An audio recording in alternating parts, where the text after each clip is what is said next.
And now it's time for New Horizons in Music Appreciation. Different approaches to the problem of popularizing the 19th century classics. Now, unlike the Baroque masterworks, 19th century pieces such as the Beethoven symphonies are usually so long and melodramatic that the average listener has to be informed through the use of program notes as to what's going on in order to prevent him from falling into a confused slumber. The only trouble is that they always turn the lights down in concert halls, so you can't read the notes while the piece is being played. So, here is a new solution to a perennial problem.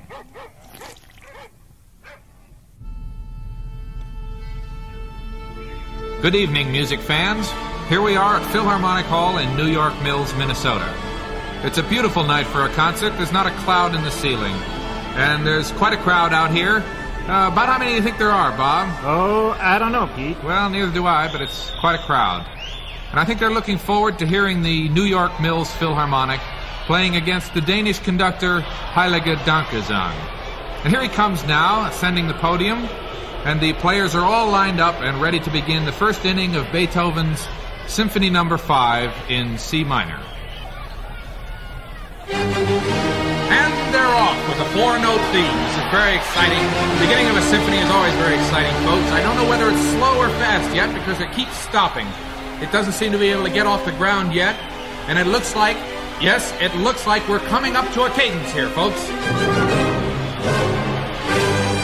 The violins didn't cut off there. A little trouble with the violins. They weren't watching.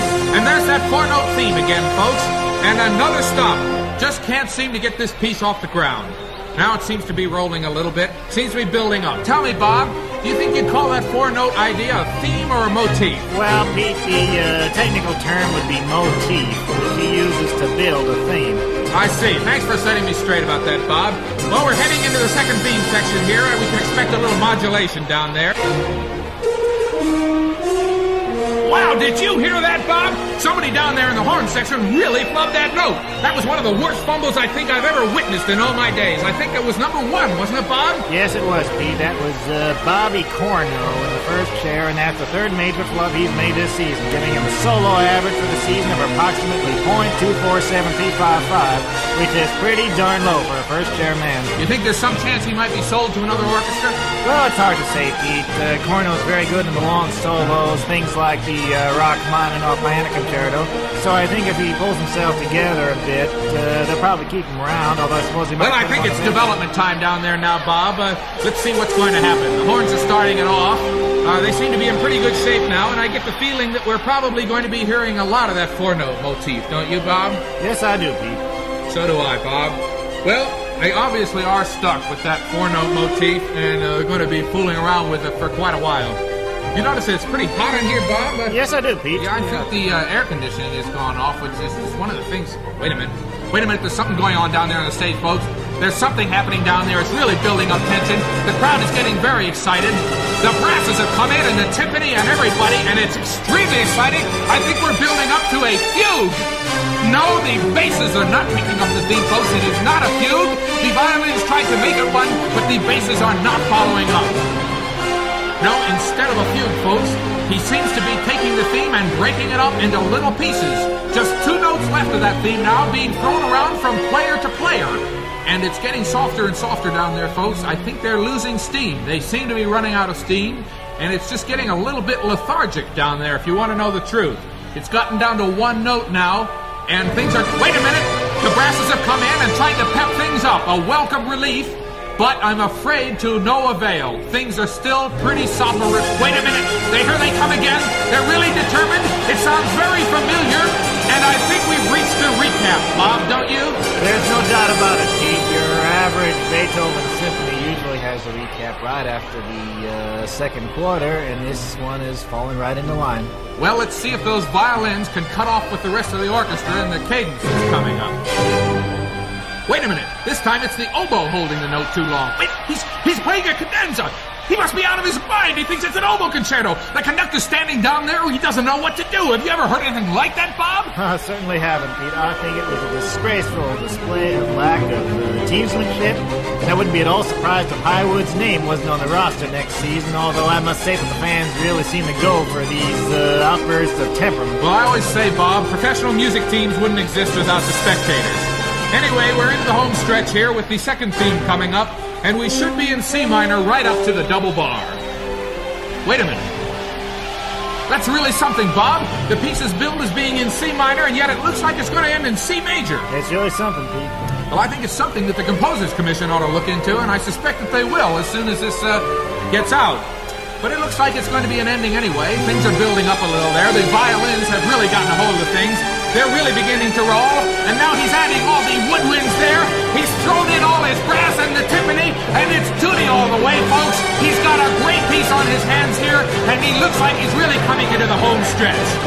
Well, I guess that about wraps it up, eh, Bob? Yeah, Pete, it's been a good piece. I think he can really have something to be proud of himself here. Wait a minute! The brasses are taking the theme! They're not letting it stop! They're taking the theme and running ahead! Bob, this piece is definitely going to go into overtime. I can see that. The crowd is going wild. They're standing up on their feet. They're jumping. They're stomping. They're yelling. And let me tell you that down on that stage, the players are doing a bit of running around themselves. Nobody knows where the theme is. The audience, nor the players, nobody knows where that theme is. Everybody is running around, and believe me, it's very exciting. This is the kind of thing that only happens once in 10 years, folks. They've got a new theme going on down there. I can't believe it. Bob, do you know where this new theme comes from? Well, Pete, it probably comes from, no, I don't, Pete. Well, they're tossing it around now. The woodwinds have it, and then the strings have it.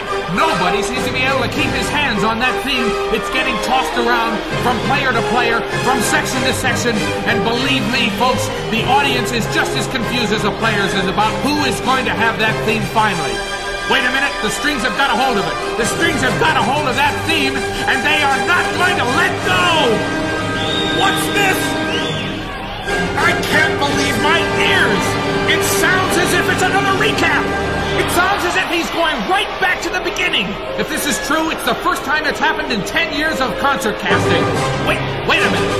Those sound like final chords, though. This may be... That may be it, folks. I'm looking down at the referee. Yes, that is it. That is the end of the piece. The players are taking off their helmets, and the conductor has turned around and is acknowledging the cheers of the crowd. Well, it was quite a symphony, wasn't it, Bob? It was quite a symphony, Pete, and I think the fans feel that they got their money's worth. So do I, Bob. And I don't think there's any doubt about who won this contest either. As a matter of fact, I wouldn't be surprised if the critics slap a stiff penalty on some of the players, particularly Bobby Corno. Neither would I, Pete, and of course this was a very important victory for Heilige Dankgesang, since it puts him right up there at the top of the Conductors League. That's right, Bob. That means that he'll be up against the Fargo-Moorhead Symphony in the World 12-Tone Series next month. And let's see, they not only lead the Orchestral League, but I think they're unbeaten this season, aren't they, Bob? You said it, Pete, and if Dankgesang can win 4 concerts off them, he'll be the first conductor to earn the pennant since Toscanini. Well, that's quite a challenge, Bob.